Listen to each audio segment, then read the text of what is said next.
So welcome to Calcutta. Thank you. Trust me, it's an honor. It's a pleasure for me to be back here. Yes, of course. Well, it's like a full circle. Yes. Well, in a way. Yeah, it is. Let me, this is from the Advertising Club Calcutta Hall of Fame. And we are truly honored that you've agreed to accept that from us. I'm honored to be bestowed with that recognition. Our pleasure, sir. Entirely our pleasure.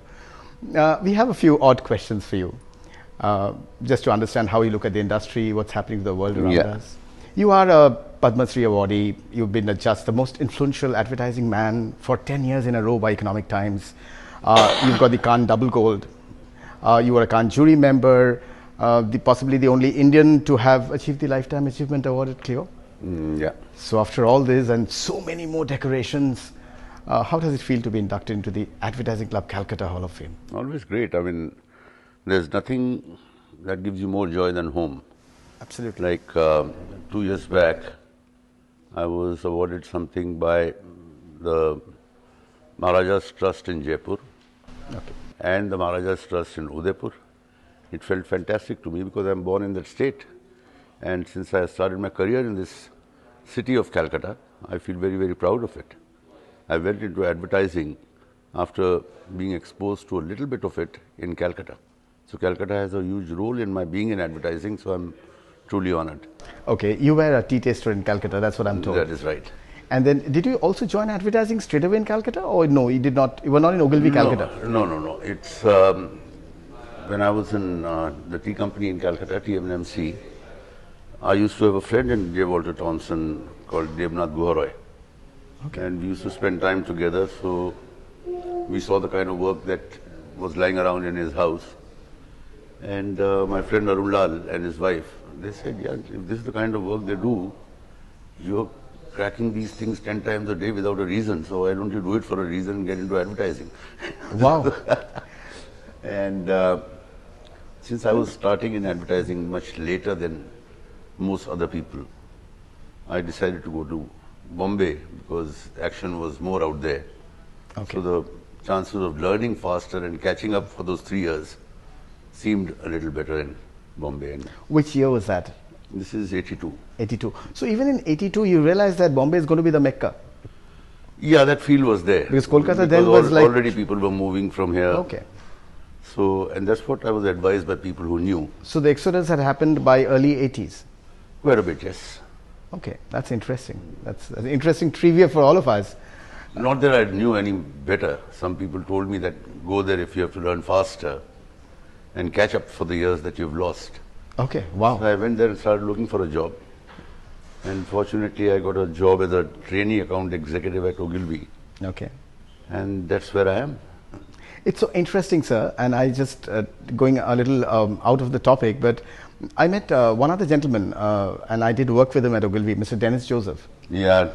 And Dennis is ex-J. Walter Thompson man. but he was an account supervisor. Yeah. And then he shifted and became the creative head and... He went away to...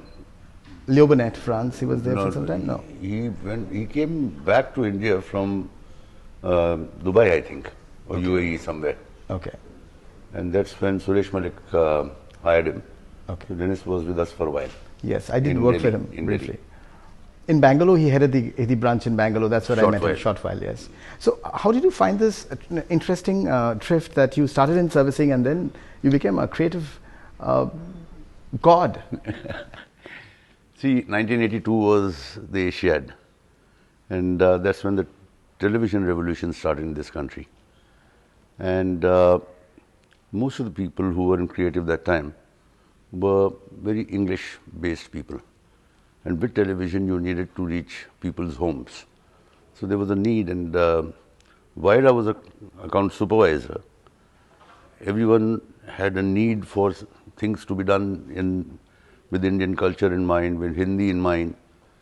So I was helping other account supervisors already without being in creative. And that's when Suresh Malik caught me writing copy and said, what are you doing there? You come this side. So And the that's rest how is it happened. history. Yes, it made a huge difference to my life. Are you trying to suggest that you don't take life too seriously? No, I don't. That's wonderful. That my ex-boss Manier once said that his father told him So take your job seriously, never take yourself too seriously. Wow, that's prophetic. It is. Well, sir, very interesting thought. People in advertising are known for being flirters. They switch jobs on a blink of a second for opportunities, money. Strangely, you've been rooted to Ogilvy for years, decades. Two questions are how and why? See, some things by as they unfolded, and some things I'm talking about with hindsight. See, it was a fantastic agency to work in, and I was enjoying myself. And when I was an account supervisor doing fairly all right, that's when they got me to be the copy chief, Indian languages. And shortly thereafter as Associate Creative Director Mumbai, and thereafter Creative Director Mumbai. And then they said, you're leading Mumbai anyway, so why don't you become the head of Mumbai? So things were happening, changes were happening within, so I didn't have to look for a change outside. Okay. So that is how it unfolded. And with hindsight, I would say that the company gave me a feeling as if I owned the company. So there was no reason for leaving it. I mean, no one came in my way when I did things which were different from what the norm was. The entire system was supportive. Even David Ogilvy, when I met him and he saw my initial work, he was supportive. So why do people change companies? People change companies for 2-3 reasons.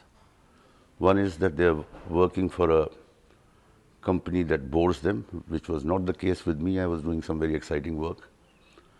People change companies because they want more money. Money was never my objective. I was being paid as much I thought I should be paid, and I had a good time. There is no end to how much money you need. Sure. And thirdly, people change companies or start their own companies. This is the second question that you would probably have asked me, which has been asked of me by thousands of people. Why isn't there a Piyush Pandey company in this country? And I said, people start their own companies because, again, they think they'll take all the money home, or they want their name on the board. I think at Ogilvy my name is not on the board, but the board is made out of it. So I have never felt the feeling of having having your name on the street is pointless, because streets are named after you only posthumously, and I don't care. Do you think that the success of an agency in the future would lie in its expertise in the vernacular language, or do you think English will make its comeback? I don't think it is about languages. Okay. It is about being innovative. See, right now, what is the world trying to do? In order to make the digital world reach huge numbers of people in India, they're trying to convert it into vernacular. That's how you'll reach. And if you have to be connected with the world, you will have to go English also. But if you do not go vernacular on digital, then you will never reach the millions of people in this country who can be digital, who can benefit by digitization. So it's never about languages. In India also, lots of people say that, oh, you brought in the Hindi culture. I said, I don't think so. I respected the Indian culture. I did a lot of work for Bengal. I did a lot of work for Tamil Nadu, for Kerala, for various places. So you don't have to know every language, but you have to understand the pulse of the nation, and then get somebody who you respect to put it into words better than you can. So I think advertising anywhere in the world is about respecting the consumer. And when you respect the consumer, you speak the kind of language that the consumer actually hears from here and not his ears. Absolutely. And that's what it's all about, no matter where you go. Well, it's a very different kind of a question. Who, in your opinion, is God today? The client or the consumer? It will always be the consumer. Any client who thinks he is God is going to go bust faster than others. Client thinks they're God, so they actually dictates what they need. It's like going to a doctor and saying that, you know what, this is what I've got, give me this medicine. And these are the doctors who meet God very fast. So what is your impression of the quality of work that emanates from India at the present moment? Without doubt, you win some awards, but that's not important. Ask any Indian who has gone abroad and lived there for a month on a holiday, or has stayed there for a couple of years on an assignment. They all come back and say, you know, when I see the Indian advertising out there, it is so much better than what I see locally, no matter where you are. You might be in a first world nation. I think our advertising has a stamp of its own, has a purpose of its own. And we don't have to compare ourselves to anyone else. If the power of your idea is huge enough, don't worry about the world. Your world is here. If you are able to reach the people of West Bengal in the most delightful fashion, then don't give a damn about anything else. Right. Your first audience is here. And then you have the pulse of the nation. You can take help, understand it better, go there. When I did the Puja film for Asian Paints, Right. I called in Shumantra Ghoshal. We sat together, we read together, we went through the nuances. I had a story idea. He gave the nuances. And I didn't interfere with those. I understood them and said, go ahead and let's do it. Similarly, when I did Pongal for Asian Paints, Yeah, amazing. I got in Rajiv Menon. So, to believe that you know something about a certain state or a certain country and you can do anything anywhere is fooling yourself. Get help, learn about the consumer. If you can't learn it so fast yourself, get a partner and go ahead with it. I mean, it is not an individual. Advertising is never an individual game. It's a team game. And how you choose your team, what kind of players you get in for different wickets, actually makes for your success. So cricket is a little bit like advertising, or advertising is a little bit like cricket. Yeah, cricket came first into my life, so I think I found that advertising is a bit like cricket. Advertising is a bit like cricket. In fact, sir, reminded me of the Pongal ad, and I truly felt I was a student of advertising then. Still am, honestly. We all are. Yeah, we all are, yes. And I truly felt that that was one hand which told me that advertising can be language neutral. It has to be language neutral. I mean, look at Fevicol ads. Yes. Over 80% of them don't have a single word. None. Not at all. Even when I did the Fevikwik ad with the fish, in the Hindi ad, I had that fellow saying, Inna Bunna Veena Nada. It doesn't matter because everyone knows that he's counting. And that gave it character because of the kind of person that he was. If he was saying ek, do, teen, char, it would have looked odd on him. And it had no other words. It was a very funny ad, sir. We still laugh when we think about that ad. Well, sir, as an advertising professional, I've been in this, God's grace, been in this industry for 25 years now. In today's world, today's day and age, I witness a great apathy in youth towards reading, traveling, in observing life. Where do you think is advertising headed under the stewardship of this new generation? I think they are a bit misled in thinking that I will get to know everything from Google. Now, Google doesn't have that touchy-feely googliness. It only has information. For that, you have to step out. For that, you have to get into a train. For that, you have to get into a bus. For that, you have to go and understand people. My experience that I write down and give to you cannot match your personal experience if you go there and see it for yourself. So, this is a very dangerous scenario where people think that I can Google everything and I know everything. I'm afraid it doesn't happen that way. So your advice for the youth is what? I mean, if that was so, then everyone would read the recipe and make the best food in the world. You've got to get your hands dirty. Yes. Thank you for saying that, sir. Yes. How important do you think is advertising awards vis-a-vis creating effective advertising? In my opinion, they have to go hand in hand. I mean, doing award kind of work, which has no relevance, is like pissing down your pants. You feel warm about it, nobody knows. And any piece of work which is truly creative has to impact people. It's not meant for you and me, otherwise we would be making paintings. I always say that we are not artists, we are commercial artists. We have been hired by somebody for a certain purpose. Right. Now, if you don't achieve that purpose, then sit at home and make paintings.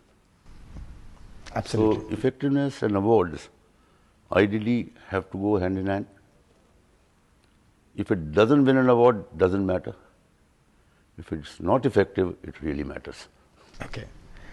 Just to take this question a little further, just to probe you, in today's day, we see internet working as a quick fix solution to instant creativity.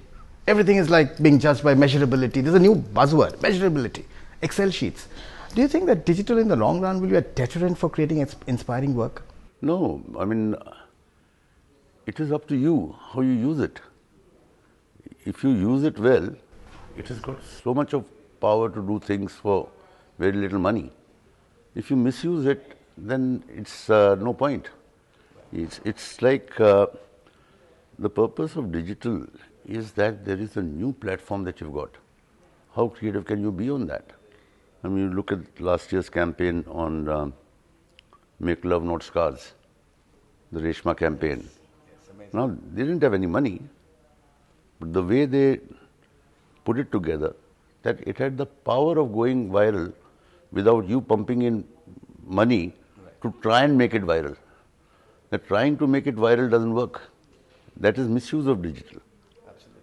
If you have something fantastic, it goes viral. I mean, the most recent case which blew my brains away about 10 days back, something that we had done 2.5, 3 years back for Fevicol. It was a little act in a mall where we put together a little shop which says you can take anything for free. And people came and they tried to pick up things from the shelves, but they were stuck with Fevicol. Now, 2.5 years later, suddenly it went viral again. Why, how, I have no idea. Okay. We didn't promote it, we had forgotten about it. Okay. And suddenly it went viral again. So if you have something which is interesting to people, if you have something that people want to share with others, right, it will go viral. So creativity will be at the heart of any new media that comes. Right. Media does not mean that it's only a vehicle.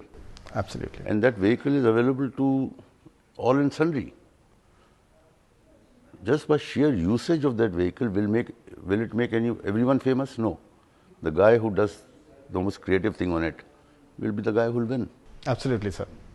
Okay, a question from, I have always been in servicing, the client servicing department, and that's how I've grown. I've worked with people like Madhukar, with SG, and today I see advertising industry in a singular crisis, and it's not debatable. While, I'm sorry I'm saying this, and I'm saying this to you on a very different note, that while our self-importance has not shifted, I very strongly feel that clients are constantly lowering our fees, and the cost of talent to revenue ratio is going higher and higher. How then do we once again become leaders of our own profession? I think we have to, it's a very correct question. It is a real danger. We have to speak to clients. There are very few clients left who actually value that in the most sincere fashion. We have to tell them that it's the good old saying that if you pay peanuts, you will get monkeys. And I am not trying to increase my margin. I am trying to give you better work. I am asking you to allow me to hire the best talent for you. I am not even going in saying that you make my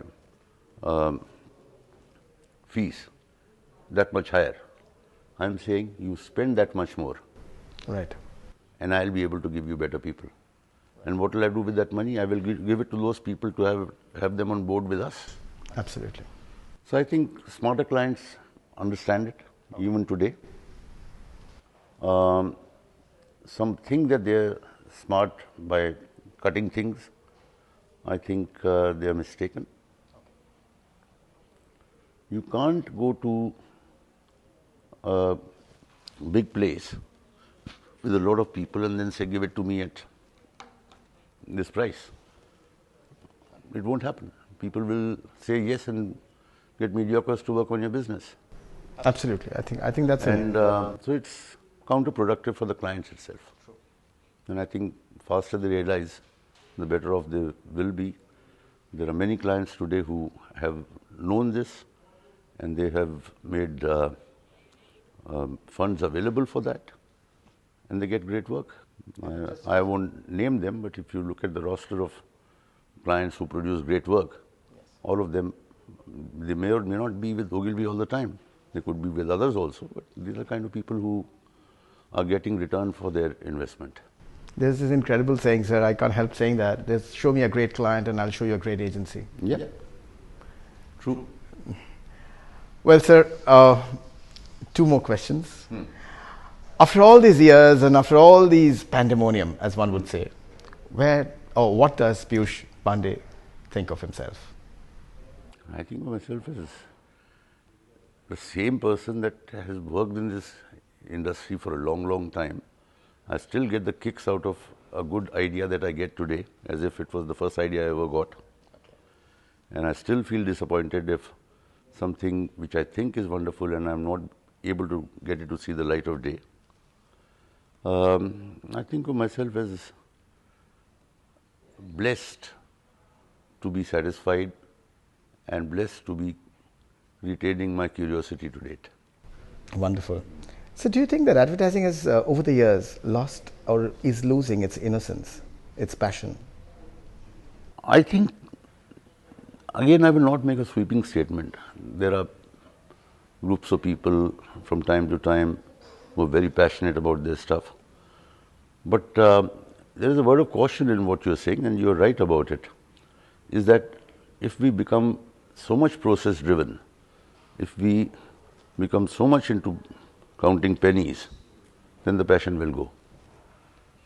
If a painter starts painting on the basis of what is selling, he will not create a masterpiece. True.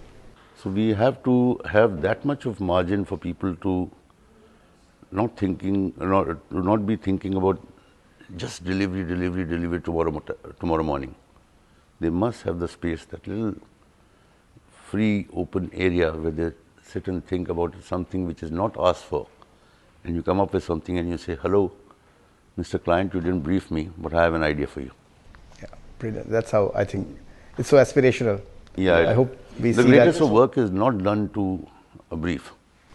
True. It is done with passion to say, I have an idea, I think it will work beautifully for Fevicol, or it will work beautifully for Vodafone or Asian Paints or anyone. And these are the kind of clients that I've experienced over the years, that you go and say, you didn't ask me for something, but I have something for you. Yeah. And they say, this is fantastic, let's run it. Yeah, absolutely. So we must be able to give space to our talent so that they are able to think of ideas which do not come with constraints on day one, ideas which allow you to open up and feel free. Well, sir, the final question. What is the secret behind your collar tune? Well, it's wacky. It happens to be my client's music. Okay. And the best thing about it is that you're not the only one who's asked me this question. That means that it must be standing out. Yeah. Actually, you have so much, what collar tune I'm going to listen to right now, and then you hear that and say, oh wow, okay, I'm going to ask him. How did this happen? That is the Vodafone Zuzus. Yes, I know. And nobody has complained about what the hell is that. Everyone said, what was that? With a little bit of sense of amusement. Yes. And I personally believe that the job of advertising is to delight people into buying your product and not bore them into buying your product. Absolutely. I remember, sir, during the days, the last year of Mr. Mani Iyer, we gave him hampers from all our clients. And, so I was handling about 6 accounts in Ogilvy, Bangalore. And so I had to put even a McDowell's #1 whiskey was there, part of that. I remember, and I said, he doesn't drink this, but it doesn't matter, give it to him. So, are you that brand loyal? I mean, I'm told that he used to fly. I had learned drinking from Mani Iyer and Suresh Malik and Ranjan Kapoor. You can be particular when you have a choice. Otherwise, have what you have. Thank you so much, sir. Thank you. Thank you for making us Thank proud. you, By lovely to meet you and lovely to talk to you. And I wish the Calcutta Ad Club and the fraternity in Calcutta greater success, greater joy, greater passion. Thank you, sir. So kind of Thank you. you. Thank you.